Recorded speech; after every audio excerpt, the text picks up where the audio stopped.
Bismillahirrahmanirrahim. Assalamualaikum warahmatullahi wabarakatuh. Hari ini kita akan belajar terkait komunikasi manajerial.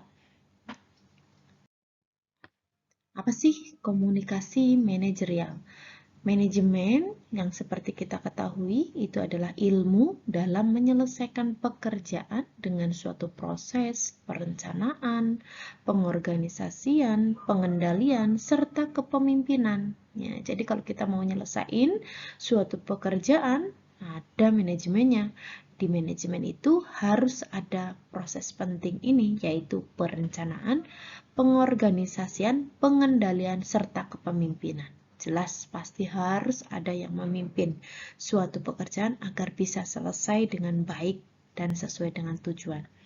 Nah, kalau komunikasi sendiri itu suatu proses informal agar bisa saling terhubung dengan orang lain, membantu transfer informasi dari satu pihak ke pihak lain. Ya, agar sebuah pekerjaan itu bisa selesai, kita membutuhkan sebuah komunikasi yang baik, ya, menyampaikan dari orang yang satu ke orang yang lain agar komunikasi itu berjalan baik dan tujuan tercapai. Sehingga dapat dikatakan komunikasi manajerial adalah fungsi yang membantu manajer berkomunikasi satu sama lain serta dengan karyawan dalam organisasi itu sendiri. Ya, tanpa komunikasi pasti sebuah tujuan akan sulit tercapai. Oleh karena itu seorang pemimpin harus mampu mengendalikan serta memiliki kemampuan komunikasi yang baik.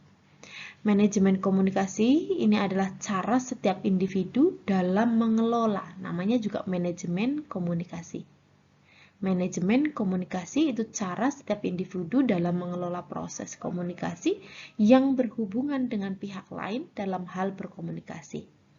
Manajemen itu komunikasi juga akan membentuk suatu alur komunikasi agar nantinya bisa melahirkan koordinasi yang tidak saling berbenturan dan untuk menghasilkan solusi jika nantinya ada perbedaan pendapat.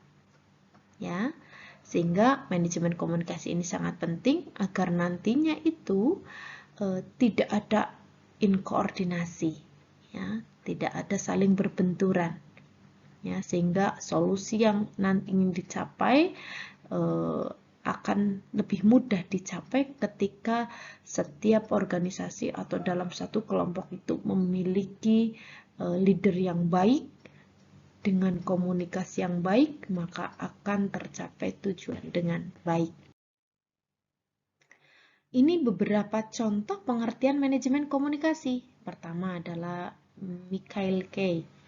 Mikhail Kay ini menjelaskan bahwa manajemen komunikasi adalah suatu proses pengelolaan komunikasi antara individu dalam berbagai hal yang berhubungan dengan komunikasi seperti komunikasi kelompok, komunikasi massa, dan komunikasi interpersonal. Ya, jadi bukan hanya komunikasi orang terbatas saja, tetapi komunikasi kelompok, komunikasi massa, dan komunikasi interpersonal. Kalau Parangdiwan itu menyampaikan gini, komunikasi adalah suatu proses pemanfaatan berbagai sumber daya komunikasi secara baik dengan adanya proses perencanaan, pelaksanaan, pengorganisasian, serta pengontrolan berbagai unsur komunikasi guna meraih suatu tujuan yang sebelumnya sudah ditetapkan bersama. Ingat ya, kalau kita namanya manajemen memimpin sesuatu, mungkin perusahaan, mungkin suatu pekerjaan, artinya kita sudah memiliki tujuan bersama.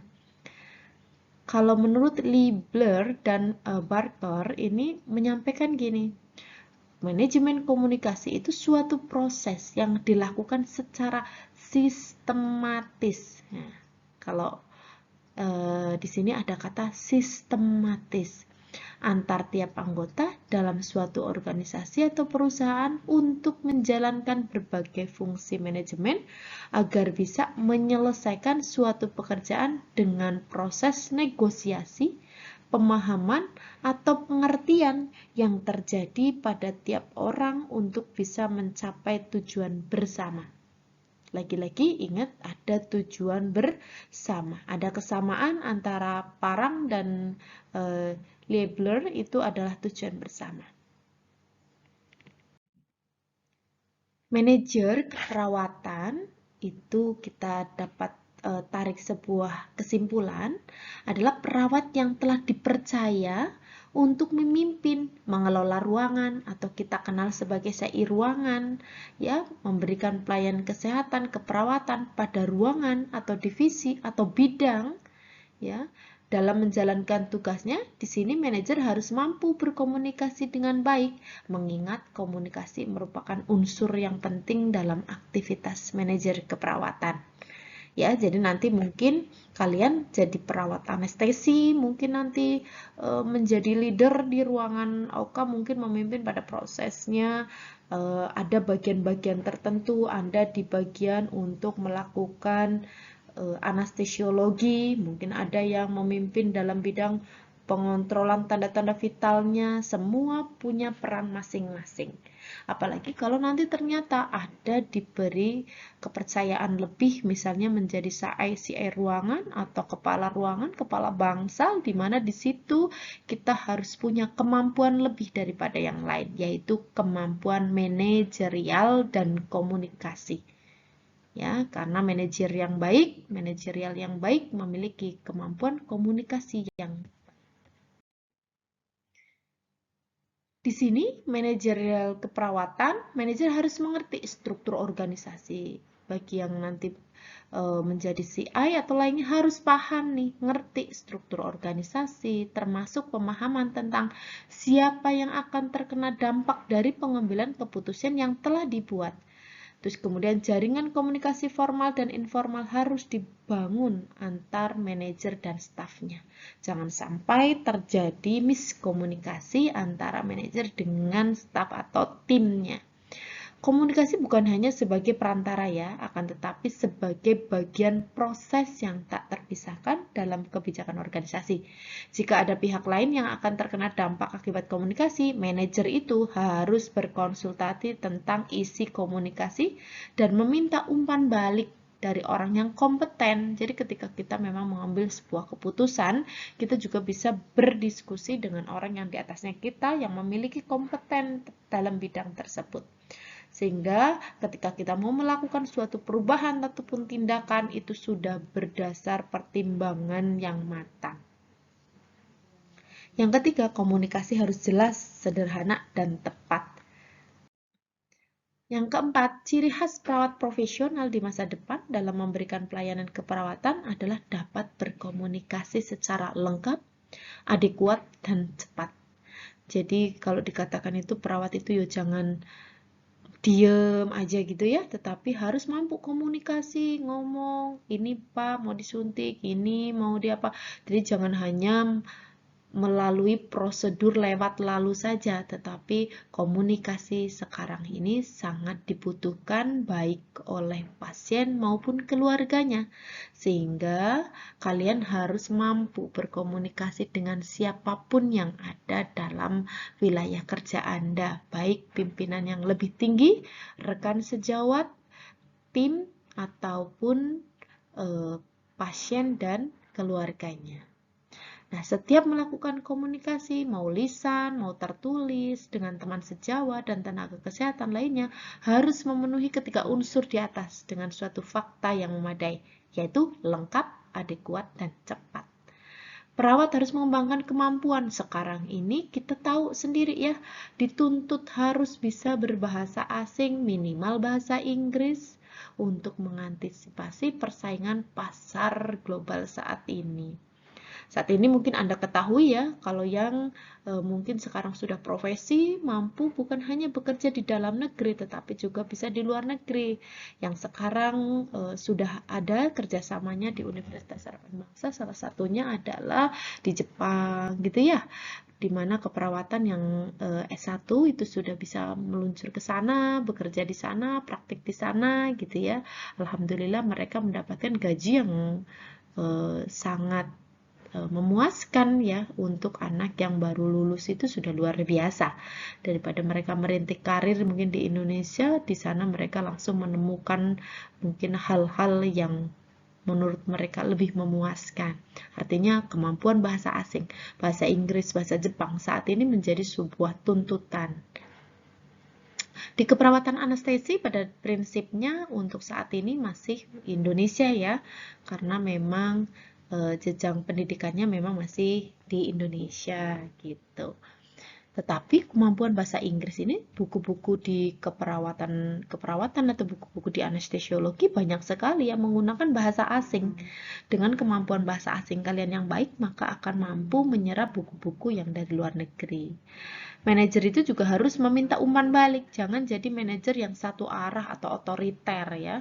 Jadi kalau kita mau jadi pemimpin, itu kita harus mampu pemimpin yang mau meminta umpan balik, masukan, tanggapan ya, apakah komunikasinya dapat diterima secara akurat atau tidak, dengan cara menerima pesan untuk mengulangi pesan atau instruksi yang disampaikan. Yang keenam nih, yang gak kalah penting adalah seorang manajer itu harus mampu mendengar yang baik. Jadi bukan hanya didengarkan, tetapi kita harus mampu mendengar dengan baik. Komponen yang sangat penting. Mendengar itu kadang-kala menjadi sesuatu yang sangat membosankan, tetapi ini tuh keterampilan yang penting kita miliki. Mampu mendengarkan orang berbicara, bahkan kadang-kadang mendengarkan sesuatu yang tidak penting, tapi kita harus mampu mendengar dengan baik. Ya, yang disampaikan oleh orang lain, baik itu orang yang lebih rendah di bawah kita, misalnya tim kita yang di bawah kita, atau bahkan pasien ataupun keluarganya. Ya, kita harus memiliki kualitas mendengar dengan baik. Menjadi pendengar itu perlu belajar. Itu ya, itu 6 pokok penting yang harus dikuasai seorang manajer. Nah, sekarang tujuan komunikasi dalam manajemen sih apa? Kenapa sih penting banget ya komunikasi dalam manajemen gitu? Yang pertama, mengembangkan interaksi yang profesional. Yang kedua, membentuk keinginan yang baik. Jadi, ngembangin interaksi yang profesional, ngebentuk keinginan yang baik, saling menghargai, rasa toleransi, saling bekerja sama, memperoleh opini yang menguntungkan, baik dalam hubungan internal maupun eksternal. Nah, jadi tujuan komunikasi dalam manajemen ini ada 6 poin penting ini, diantaranya mengembangkan interaksi yang profesional, membentuk keinginan yang baik, saling menghargai, rasa toleransi, saling bekerja sama, dan memperoleh opini yang menguntungkan.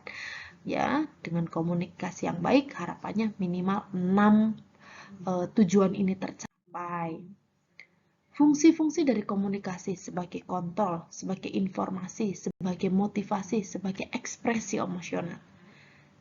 Ya, jadi komunikasi itu walaupun kesannya lisan, tapi dia tuh punya fungsi luar biasa. Dengan kata-kata kita bisa memotivasi seseorang. Dengan kata-kata kita bisa menyampaikan sebuah informasi. Dengan kata-kata kita bisa melakukan kontrol. Dan dengan kata-kata pula kita bisa mengungkapkan ekspresi emosi. Saat kamu marah, saat kamu sedih, kamu bisa mengekspresikan emosi itu dengan kata-kata. Dengan kata-kata kamu bisa mengontrol, Bapak bisa dihentikan, atau kita mengatasi anak tantrum, anak yang sedang ngambek gitu ya, itu bisa dengan kata-kata untuk mengontrol perilaku mereka. Motivasi jelas. Banyak sekarang motivasi yang menggunakan kata-kata, serasa kita benar-benar dengan kata-kata itu jauh lebih dalam masuk ke pikiran kita. Gitu ya. Fungsi komunikasi penting banget ini, kontrol, informasi, motivasi, dan ekspresi emosional. Ini ada fungsi komunikasi. Kontrol. Ya, tadi mungkin saya sudah jelaskan sedikit. Komunikasi formal dan informal dapat mengontrol perilaku individu dalam organisasi. Motivasi.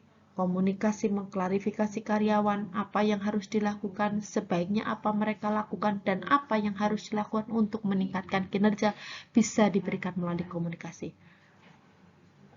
Ekspresi emosional, interaksi sosial dalam kelompok kerja, mungkin karyawan mengekspresikan apa yang dirasakan masing-masing karyawan bisa melalui komunikasi. Informasi jelas, individu dan kelompok kerja membutuhkan informasi dalam membuat keputusan untuk melakukan pekerjaan mereka. Nah, sekarang ada juga distorsi dalam komunikasi. 4 kondisi yang mempengaruhi keefektifan pesan yang disampaikan. Jadi pesan itu bisa dipengaruhi oleh banyak hal. Apakah pesannya itu nyampe atau pesannya nggak nyampe atau pesannya nyampe setengah-setengah. Yang pertama adalah keahlian. Kedua adalah sikap. Ketiga adalah pengetahuan pengirim. Keempat adalah sistem sosial budaya. Keahlian orang komunikasi, kalau dia belum mampu berkomunikasi dengan baik mungkin akan berbeda ketika ada orang yang mampu mengkomunikasikan dengan lancar baik, hal yang disampaikan sama, tetapi ketika orang yang lebih ahli menyampaikan dan dia pengetahuan dalam pesan yang akan disampaikan juga bagus, kemudian sistem sosial budaya di situ mendukung, maka bisa tercapai itu komunikasinya, sikap kita baik. Sosial budaya kenapa kok ngaruh ya? Mungkin kalian pernah melihat ketika kita memberikan sebuah konseling misalnya tentang bahaya merokok, tapi di situ sosial budayanya merokok itu menjadi hal yang wajar, bahkan perempuan aja ngerokok gitu.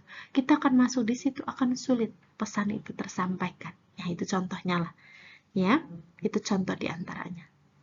Pesan dipengaruhi oleh simbol yang digunakan untuk menyampaikan maksud, apakah itu pakai kata, gambar, nomor, isi pesan itu sendiri, ya. Kalau kondisinya tadi keahlian, sikap, pengetahuan, dan sistem sosial budaya. Kalau pesannya itu sendiri, distorsi dalam komunikasinya, simbol yang dipakai, isi pesan itu sendiri, keputusan yang dibuat pengirim dalam memilih dan mengatur, baik simbol maupun isi, kegaduhan dapat mempengaruhi juga proses komunikasi. Ya, yang selain tadi 4 kondisi, kemudian pesannya, salurannya. Pengirim dalam beberapa prioritas saluran atau beberapa untuk menyampaikan pesan.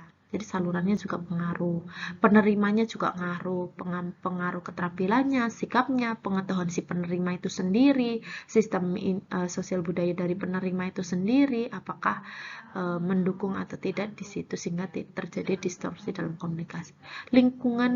Lingkaran umpan balik, artinya umpan baliknya ya, pengembalian pesan kepada pengirim dan menjadi pemeriksa apakah pemahamannya telah dicapai atau tidak, apakah komunikasi yang kita sampaikan itu sampai dengan baik atau tidak.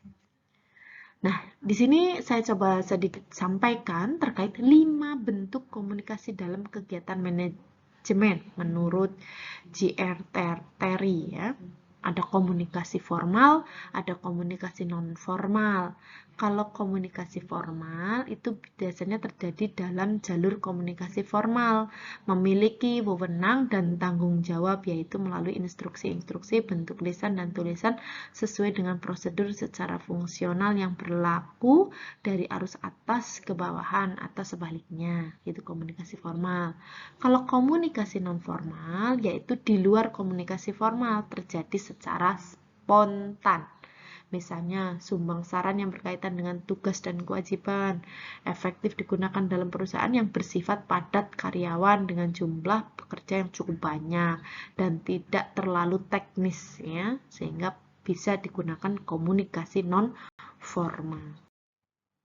Komunikasi informal seperti halnya komunikasi non formal, namun lebih menekankan pada aspek human relation-nya ya, atau dengan kata lain digunakan dalam permasalahan di luar pekerjaan, namanya informal. Di luar, biasanya komunikasi ini dilakukan di luar pekerjaan, komunikasi yang di luar pekerjaan. Ada komunikasi teknis, jadi beda ya, non formal, formal, kemudian informal, kemudian komunikasi teknis. Kalau teknis itu hanya dilakukan dan dimengerti oleh orang-orang yang tertentu saja yang berkaitan dengan kegiatan itu. Ya, namanya juga komunikasi teknis, artinya komunikasinya sudah jauh lebih spesifik. Komunikasi prosedural biasanya dekat dengan komunikasi formal. Kalau prosedur ini lebih dekat dengan komunikasi formal, diwujudkan misalnya dalam bentuk pemberian laporan tahunan, ataupun bulanan, ataupun ada instruksi tertulis, memo, dan lain-lain. Ya, tadi itu. Kemudian selanjutnya dimensi komunikasi dalam manajemen menurut Onong Yu Effendi. Ada komunikasi kalau dimensinya ya, kalau ini dimensi yang kita membahas adalah dimensi komunikasinya. Ada vertikal, ada horizontal, ada eksternal. Komunikasi vertikal yaitu arus komunikasi dua arah timbal balik dalam melaksanakan fungsi-fungsi manajemen, bisa dari atas ke bawah, ya, downward komunikasi, dan bisa dari bawah ke atas, upward communication, ya. Komunikasi horizontal merupakan komunikasi satu level yang terjadi antara satu karyawan dengan karyawan lainnya. Ya, kalau horizontal itu karyawan dengan karyawan lainnya atau pemimpin satu departemen dengan pemimpin departemen lainnya dalam satu tingkatan dan lain sebagainya. Artinya kalau horizontal itu ada kesejajaran dulu komunikasinya. Kalau yang vertikal itu kan tadi dua arah timbal balik dalam melaksanakan fungsi-fungsinya. Bisa dari pimpinan ke atasan atau bawahan ke atasan, ya.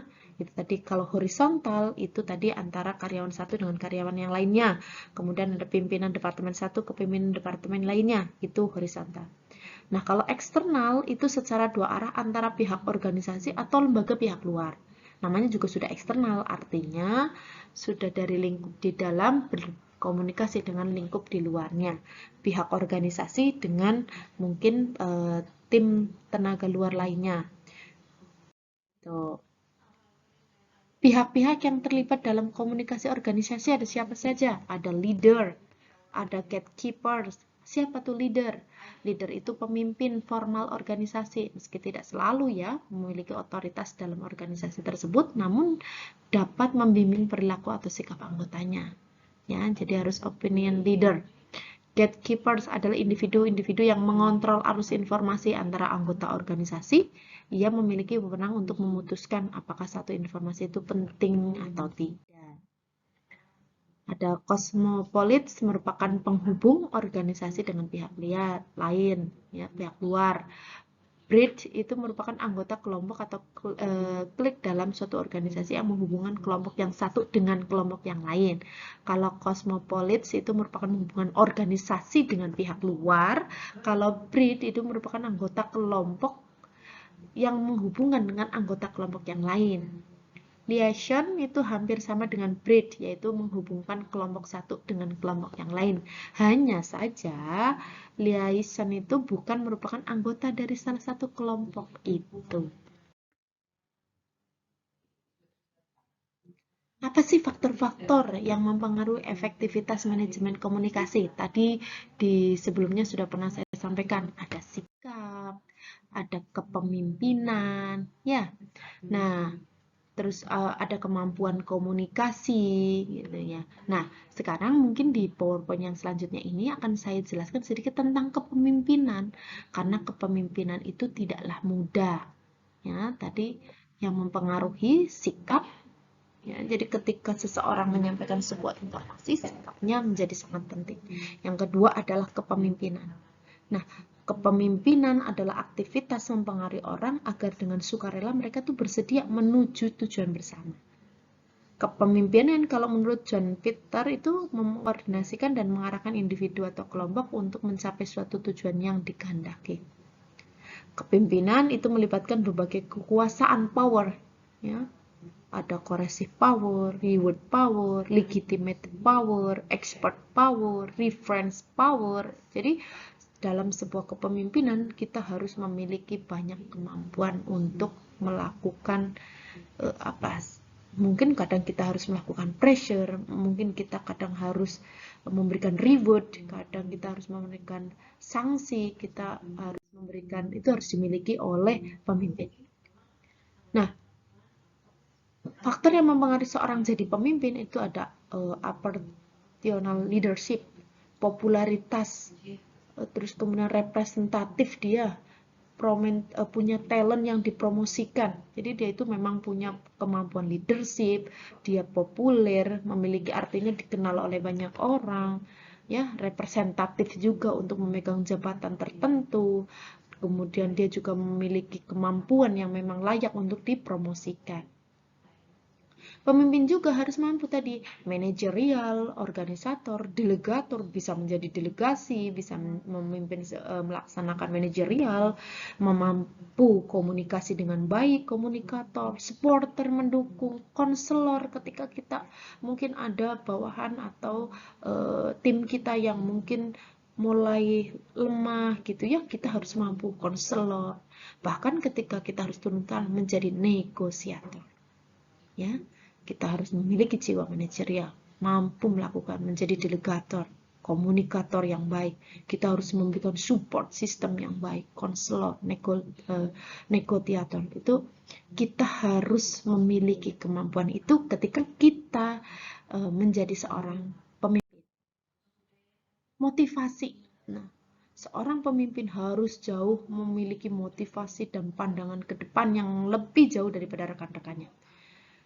Jadi ketika kita memiliki motivasi adalah memberi daya gerak yang menciptakan kegairahan kerja, semangat kerja, agar mau bekerja sama, bekerja efektif, dan terintegrasi dengan segala daya upaya untuk mencapai keleluasaan. Motivasi ini kesediaan seorang untuk berusaha sekeras-kerasnya menuju tercapainya sasaran. Dari pengertian di atas dapat disimpulkan bahwa motivasi itu daya dorong. Tadi kan ada sikap, ada kepemimpinan, ada motivasi, ya, itu sesuatu yang sangat mempengaruhi dari proses manajerial dan kepemimpinan itu sendiri. Nah, kita juga harus tahu nih kebutuhan menurut Maslow nih kan ada kebutuhan. Ada kebutuhan dasar, ada nafas, makanan, air, seksual, tidur, hemostasis, ekstresion, itu kebutuhan dasar. Tahu kan kebutuhan Maslow itu ada tingkatannya, kebutuhan dasar, kebutuhan rasa aman, kebutuhan dicintai, kebutuhan penghargaan, ya, sampai akhirnya di atas adalah kebutuhan self aktualisasi diri. Dimana aktualisasi diri itu biasanya udah nggak mikir untuk mencapai sebuah aktualisasi diri, biasanya itu harus dasar bawahnya itu harus tercukupi, makan minumnya udah tercukupi, rumahnya keamanannya sudah tercukupi, cintanya tercukupi, penghargaan tercukupi, maka kebutuhan Maslow tertinggi adalah self aktualisasi diri.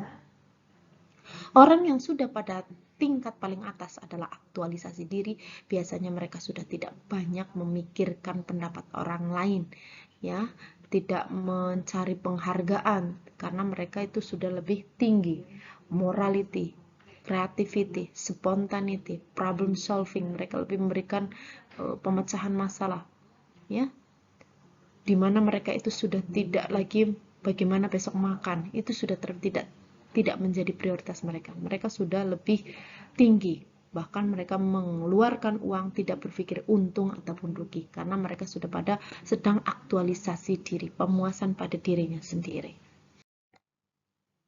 Nah, kemampuan selanjutnya adalah kinerja. Kinerja, the performance, ini penting banget seorang pemimpin harus miliki dalam sebuah sistem manajerial. Hasil kerja secara kualitas dan kuantitas yang dicapai. Jadi ketika kita kinerjanya baik, secara otomatis maka pekerjaan yang akan kita laksanakan akan menghasilkan sebuah pekerjaan yang baik. Ya.